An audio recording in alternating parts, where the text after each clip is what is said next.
부동산 냉각 속도가 생각보다 너무 빠르다. 선돈 후금이라는 거예요. 돈 없이는 그림의 떡에 불과한 거예요. 세상은 공짜가 없잖아요. 많이 오면 많이 빠지게 되어 있다.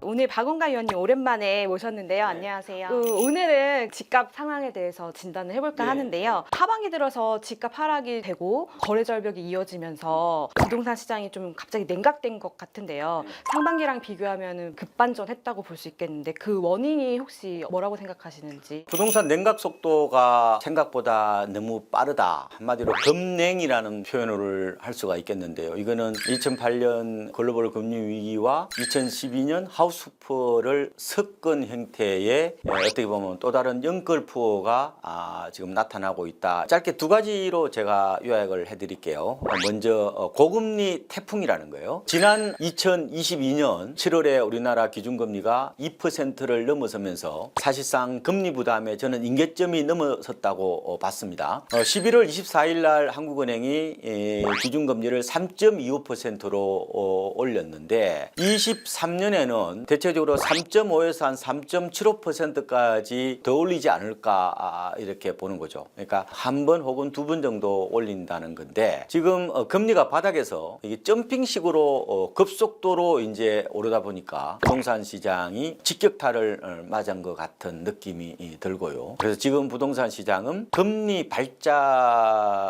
발자이라고도 표현을 할 수가 있을 것 같습니다. 두 번째로 집값이 이렇게 갑작스럽게 냉각한 거는 온 국민이 사실상 보유하고 있는 스마트폰도 큰 영향을 미쳤다. 스마트폰을 통해서 정보를 동시다발적으로 아니 실시간으로 받아보다 보니까 사람들이 생각이 비슷해지고 행동도 비슷해진다. 말하자면은 집단 사고와 군집 행동을 한다. 공포도 스마트폰을 통해서 빠른 속도로 전염된다. 그러다 보니까 어느 순간 집을 살려는 사람이 나타나지가 않는다. 실제로 KB부동산 통계 기상도가 아마 지금 나올 텐데 전국 대부분 아파트 시세가 지금 팔았잖아요. 다 하락한 것을 볼 수가 있다. 2012년에 주로 베이비 부모들이 하우스푸어로 고통을 받았다면은 지금은 그 자녀 세대인 MZ 세대, 2030 세대들이 영끌 푸어로 힘겨운 이제 나날을 보내고 있는데 빚 말하자면 대출 규모가 그때보다 훨씬 더 많았을 거잖아요. 오죽하면 영혼까지 끌어다가 집을 샀겠습니까? 이러다 보니까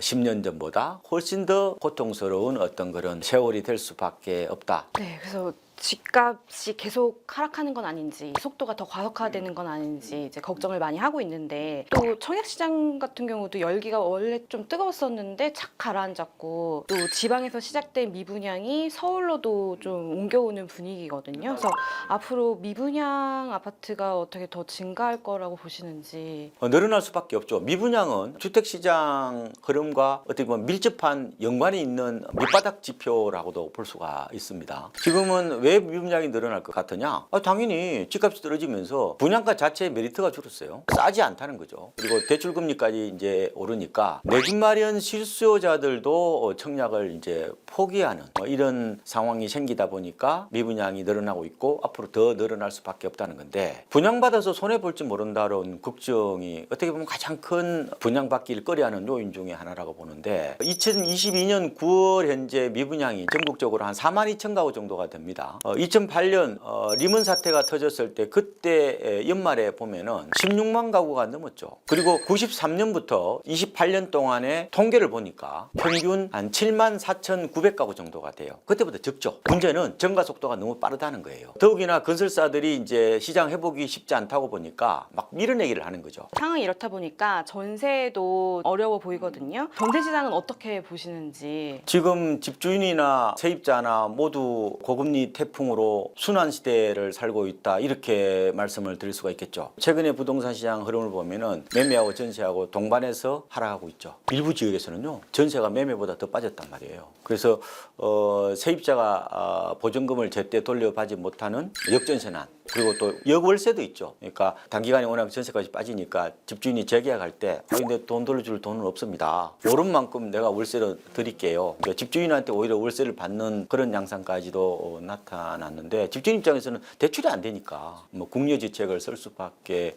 없긴 한데 KB 통계 시설을 보면요. 2022년 10월 현재 수도권 아파트 전세가 비율이 62%입니다. 이게요. 2008년 9월 리먼 사태가 터졌을 때의 41%. 하우스포가 절정에 달했을 때가 언제냐면 2012년 9월. 이때 55%보다 훨씬 높아요. 이 얘기는 무슨 얘기냐? 세입자가 집주인한테 돈을 더 많이 구워줬다는 걸 말하는 거예요. 그러면은 어떻게 돼요? 집값이 빠지면은 투자한 사람들은 이제 깡통 주택이 되는 거고 거기 사는 세입자는 깡통 전세가 될 수가 있다는 거죠. 그러니까 결국은 집값이 빠지니까 집을 산 사람도 고통을 받지만 그 살고 있는 세입자도 같이 고통을 받는. 그래서 이번에는 저는 깡통 주택과 깡통 전세가 동시다발적으로 발생할 가능성이 좀 높다 이렇게도 보고 있는 겁니다. 이렇게 집값, 전세값이 동반 하락하고 있는데 내년은 좀 어떨까요? 상황이 좀 나아질까요? 어떻게 보시는지요? 큰 틀로 보면은 매매나 전세나 같은 방향으로 봐야 되지 않을까 싶습니다. 왜냐면은 지금 금리가 집값을 좌우한다고 해도 과언이 아니고 옛날에는 금리가 올라도 전세 시장은 별 영향을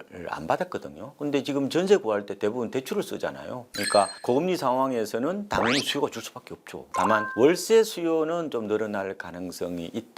아무래도 이제 전세 대출 금리가 오르니까 이게 이제 월세 전환율보다 높잖아요. 그러니까 당연히 월세를 선택하는 게 더 유리할 수도 있고 또 깡통 전세에 대한 어떤 우려 이게 겹쳐서 월세 선택하는 그럴 가능성이 있고 또요 집을 저점에서 살려는 이른바 마켓 타이머가 되겠다는 생각에서 사실상 돈이 묶이는 전세로 사는 것보다 월세로 살려는 경향 이것도 최근에 월세화를 부추기는 또 다른 요인이다. 그래서 전세값은 제 생각에는 크게 오르기는 힘들 거로 봅니다.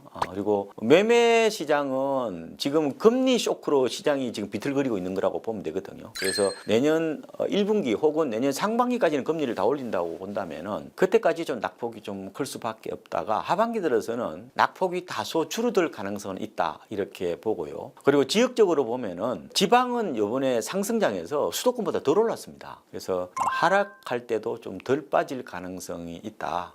세상은 공짜가 없잖아요. 많이 오르면 많이 빠지게 돼 있다. 지금 집값 하락세는 수도권에서 출발해서 강북을 지나서 강남을 강타하고 있는 이런 양상이고 지방은 지금 세종하고 대전 이쪽이 수도권만큼 올랐고요. 그리고 이제 대구는 분양 물량이 많고 입주 물량이 좀 많아서 집값이 빠지는 건데 나머지 뭐 울산이나 광주나 부산 이런 데들은 생각보다 많이 오르지 않았습니다. 그래서 아마 하락폭도 수도권만큼은 크지 않을 거다 이렇게 이제 예상을 해보고 있는 겁니다. 네, 매매나 전세 뭐 가릴 것 없이 지금 부동산 시장이 좀 위기 상황인 것 같긴 한데 이런 위기 상황을 기회로 삼아야 할 것 같거든요.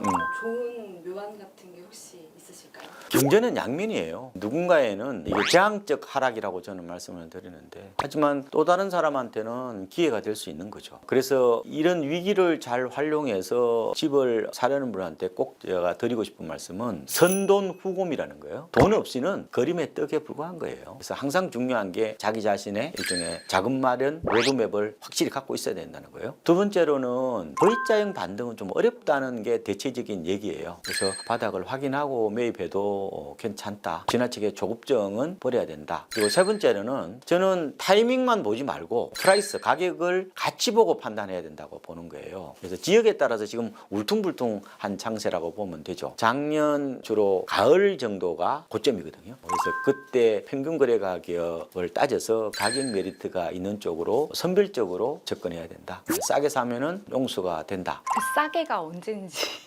저점이 언제까지 내려갈까? 많은 사람들이 지금 바닥이 내년에 온다 아니면 내후년 온다 아니면 뭐 2024년 25년 아무도 몰라요. 그걸 어떻게 알아 그걸. 그러니까 전망을 길게 하는 사람은 믿지 마세요. 이거 1년 단위로 잘라서 전망하시는 게 좋아요. 제가 꼭 드리고 싶은 말씀은 타이밍보다 더 중요한 거는 오히려 프라이스죠. 그때 당시에 평균 거래 가격 대비해서 싼 것을 사면 되는 거죠.